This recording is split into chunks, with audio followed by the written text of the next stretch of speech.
Tovšakovi 5 let zapora za Betnavo, sodba čaka še Krašovca.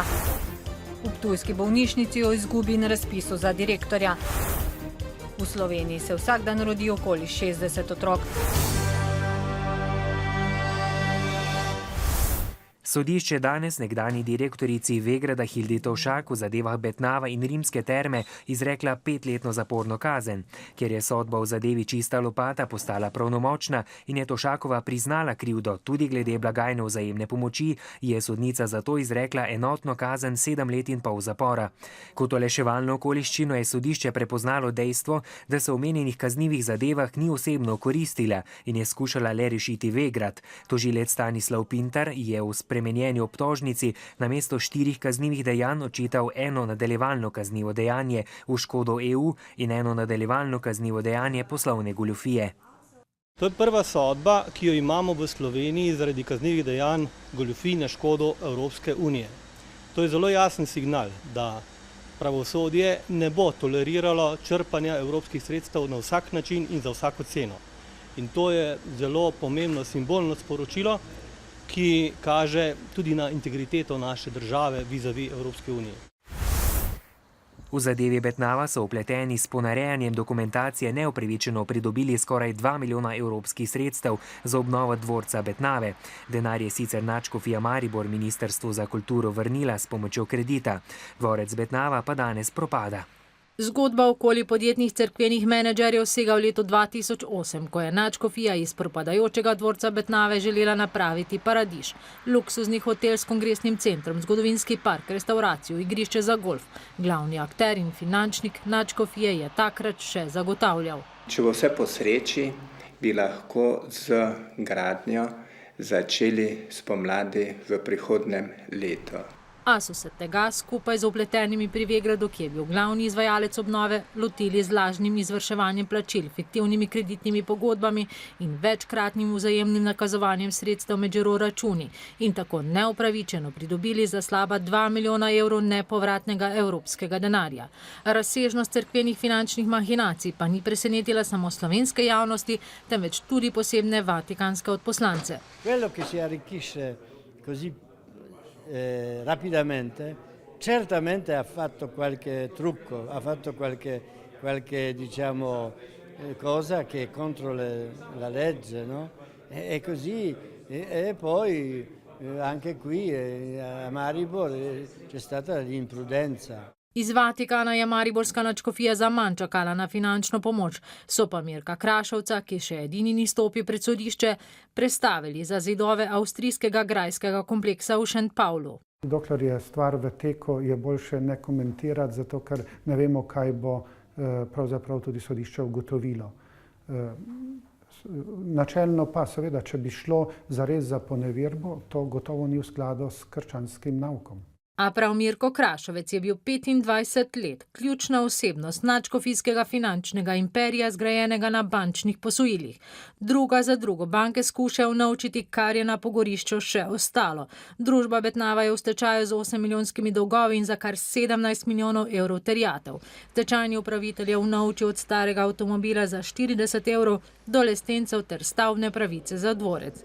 Potopljena sta oba zvonova, ki sta v posrednji lasti mariborske nadškofije. Upnikom pa je priznanih za skoraj 1,3 milijarde evrov terjatev. Mariborska nadškofija pa ima plombe na skoraj vseh svojih objektih. Izguba v ptujski bolnišnici v prvem polletju znaša že 360 tisoč evrov in je zaskrbljujoča. Povečala se je predvsem zaradi izplačila regresa, je svetu zavoda Splošne bolnišnice Ptuj povedalo vodstvo. A poslovno poročilo ni edini razlog za skrb, ugotavlja svet zavoda. Skrbi jih nedoseganje zastavljenih ciljev oziroma programa in slaba komunikacija med zaposlenimi. Če ne bodo v kratkem resno ukrepali, lahko bolnišnica celo izgubi posamezne programe, čemur bodo sledili kadrovski rezi. Tistim programom v ptujski bolnišnici, ki ne bodo izpolnjeni v zadostni meri, se kaj lahko zgodi, da bodo ukinjeni, opozarjajo člani sveta zavoda. A kaže, da se številni zaposleni, predvsem zdravniki, ki jih je prejšnji direktor za to, da so delo v programih opravili, dodatno plačeval tudi preko pogodb in SP-jev, tega še premalo zavedajo. Zdaj je delež teh podjemnih pogodb bistveno manjši. S tem je tudi stimulacija ljudi morda oziroma način, kako se izvaja ta dodaten program oziroma kako je bil izveden program manjši. Svet zavoda je zato v polni meri pooblastil vodstvo bolnišnice, da pospeši realizacijo programov z vsemi zakonitimi sredstvi. Mi smo samo spet spodbudili oziroma opozorili na to, da treba to striktno izvedeti, kolikor hočemo dobro naši bolnici. Mi pravzaprav nekako ukrepe želimo že izvajati in realizirati, bom rekla, od vsega začetka leta, predvsem nekaj konstantno opozarjamo. Ob nedoseganju zastavljenih ciljev, slabi komunikaciji med zaposlenimi, tekoči in minuli izgubi v višini že preko 3 milijonov evrov, pa se ptujski bolnišnici obeta še plačilo dolga davčni upravi. Davčna inšpekcija je namreč ugotovila, da je bolnišnica zaradi spornih podjemnih pogodb in SP-jev državi dolžna za kar pol milijona evrov neplačanih prispevkov. Ker pa še ni dokončnih sklepov, se še nismo pravzaprav sprejeli nekaterih teh odločitev. Seveda, če bo tako, kot so prve ugotovitve, se bomo o tem resno pogovarjali. O razpisu za novega direktorja oziroma direktorico ptujske bolnišnice pa naj bi razpravljali na naslednji seji po koncu dopustov. Zanimanje delodajalcev v Podravju za podelitev kadrovskih štipendij je v zadnjih letih drastično upadlo. Na tem območju študente in dijake redno štipendira le še približno 5 podjetij in to kljub dejstvu, da lahko podjetja kar polovico vrednosti štipendije pridobijo iz Evropskega socialnega sklada. V Fundaciji za izboljšanje zaposlitvenih možnostih Prizma, kjer od leta 2007 pomagajo podjetjem pri podeljevanju kadrovskih štipendij, so upad zanimanja zaznali že leta 2009. V letu 2008 smo razpisali dobrih 170 štipendij. V zadnjih 3 letih je odziv okrog 30 štipendij v povprečju. Eno redkih podjetij, ki redno podeljuje tovrstne štipendije, je slovensko-bistriški Impol. Potrebujejo metalurge in strojnike. Trenutno imajo 18 štipendistov, tudi dijake. Med samim študijem imamo tudi s pogodbo urejeno, da vsaj en mesec opravi tako imenovano ali obvezno delovno prakso ali pa prakso med počitnicami.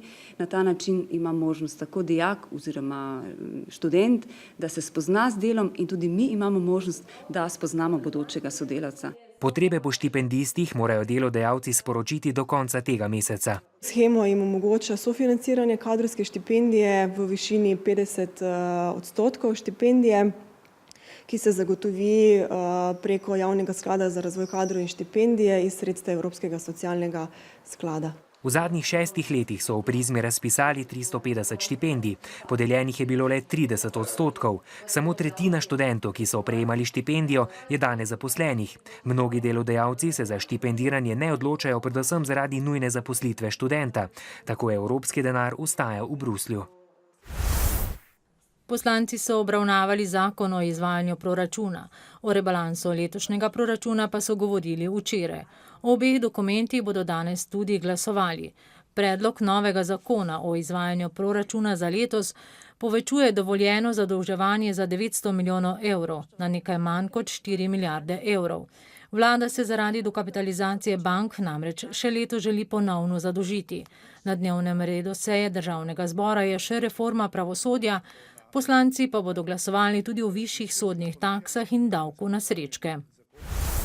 Po odločitvi vlade bo od naslednjega ponedeljka dražja letna dajatev za uporabo vozil v cestnem prometu, ki jo vozniki plačujejo ob registraciji. Za osebna vozila vseh vrst se bo dajatev tako zvišala za 13%, za motorna 10%, za tovorna pa glede na emisijske lastnosti. Premierko Alenko Bratušek je potekal sestanek o težavah slovenskega zdravstva. Poleg ministra za zdravstvo Tomaža Gantarja in finančnega ministra Uroša Čuferja je Bratuškova povabila tudi predstavnike različnih zdravniških organizacij. Na sestanku se niso mogli izogniti razpravi o finančnih težavah bolnišnic, brezposelnosti mladih zdravnikov ter predlogu zakona o zdravstveni dejavnosti. Nekaj 10 članov sindikata kemične, nekovinske in gomarske industrije Slovenije se je danes zbralo pred stavbo Gospodarske zbornice Slovenije.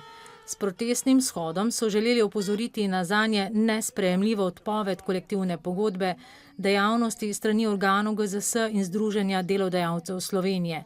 Zavzeli so se tudi za socialni dialog. Na svetu živi več kot 7 milijard ljudi. Število prebivalcev v Evropi se je v zadnjih 50 letih povečalo za petino, v Sloveniji pa le za tretjino. Letošnji svetovni dan prebivalstva pa je namenjen vprašanju mladostniške nosečnosti. Po podatkih Združenih narodov vsako leto rodi približno 16 milijonov deklet mlajših od 18 let. V Sloveniji dobi otroka manj najstnic in žensk v zgodnjih 20 letih, narašča pa delež žensk, ki postanejo matere v svojih 30 letih. Prvi problem je verjetno stanovanjski. Potem je služba, pa še marsikaj. Ne najdejo zaposlitve in da se tudi zaradi tega dlje časa šolajo. Mogoče, ker so prezaposlene. V zadnjih 3 desetletjih se je delež žensk, ki so rodile pri manj kot 25 letih, zmanjšal z 53 na 13%. Nosečnosti, ki pa so seveda za nas, bom rekel, ginekologe bolj problematične, so pa seveda izpod 18 let, mladostniške, tega pa je pri nas na srečo dosti manj. V Sloveniji se vsak dan rodi povprečno okoli 60 otrok, svet pa vsako minuto dobi več kot 250 novih zemljanov.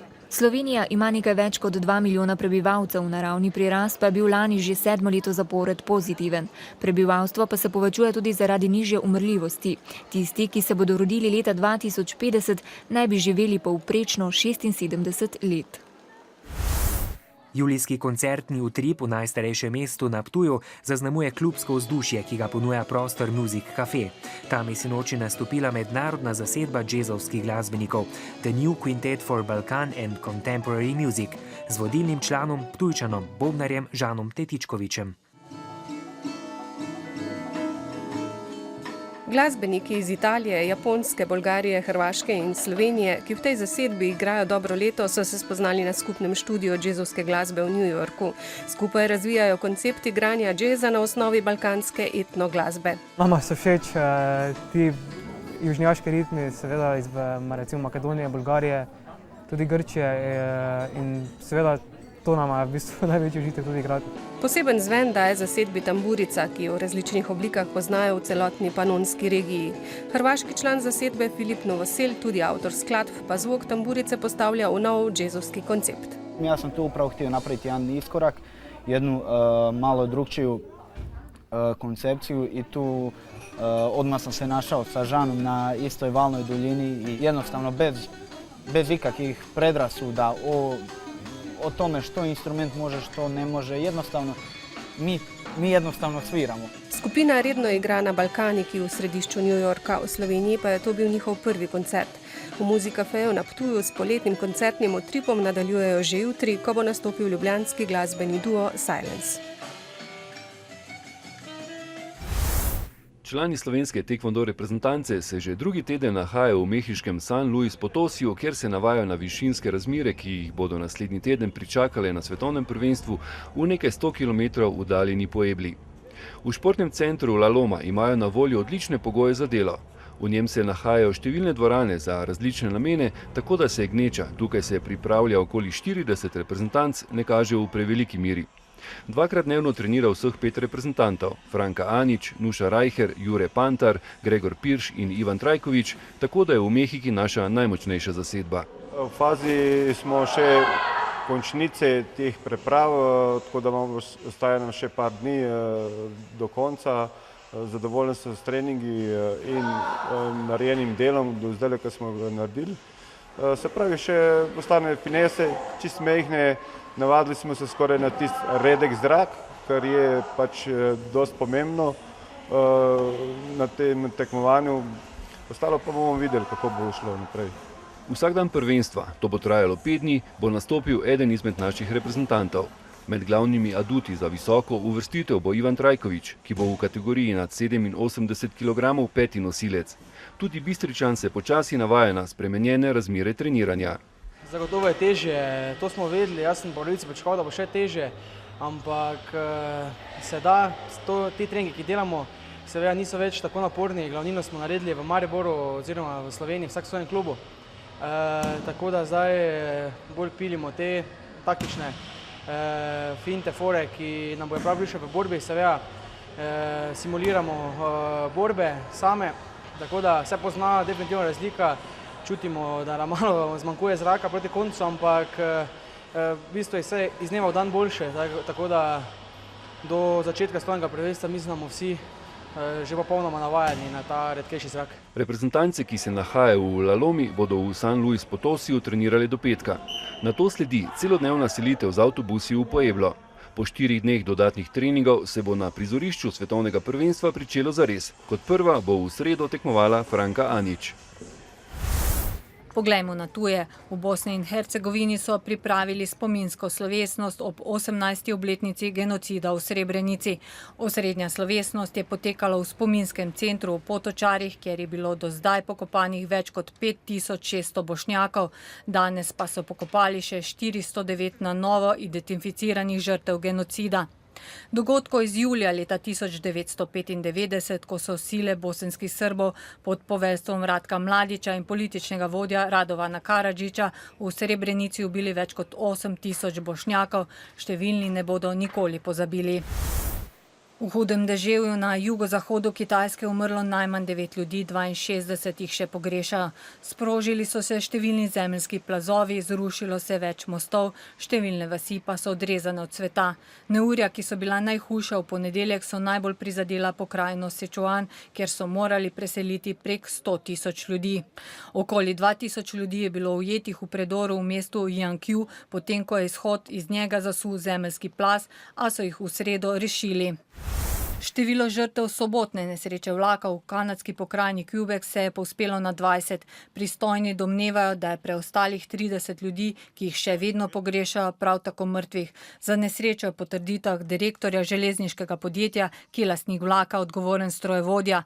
Ta naj bi potem, ko je vlak ustavil, tega pozabil zavarovati z ročno nastavitvijo zavor. Še vez, za katero velja rek, sreča v nesreči. Policija v Michiganu išče voznika, ki je pri vzvratni vožnji podrl žensko in za seboj potegnil voziček z dojenčkom. Žensko, ki je bila na trgovinskem parkirišču, je nepričakovano zadel avtomobil, mimo katerega je šla z vozičkom. Najprej je podrl njo in njeno spremljevalko, potem pa za seboj povlekel voziček z otrokom. Otrok k sreči ni bil poškodovan, mati pa je utrpela lažjo poškodbo kolena. Voznik je po nesreči naglo odpeljal. In še vreme, jutri bo delno jasno spremenljivo oblačnostjo, predvsem v zahodni Sloveniji bodo še nastajale plohe nevihte. Najnižje jutranje temperature bodo od 11 do 16, na Primorskem do 18, najvišje dnevne od 24 do 27, na Primorskem do 30 stopinj Celzija. V soboto in nedeljo bo večinoma sončno, popoldne bo nastala kakšna ploha ali nevihta.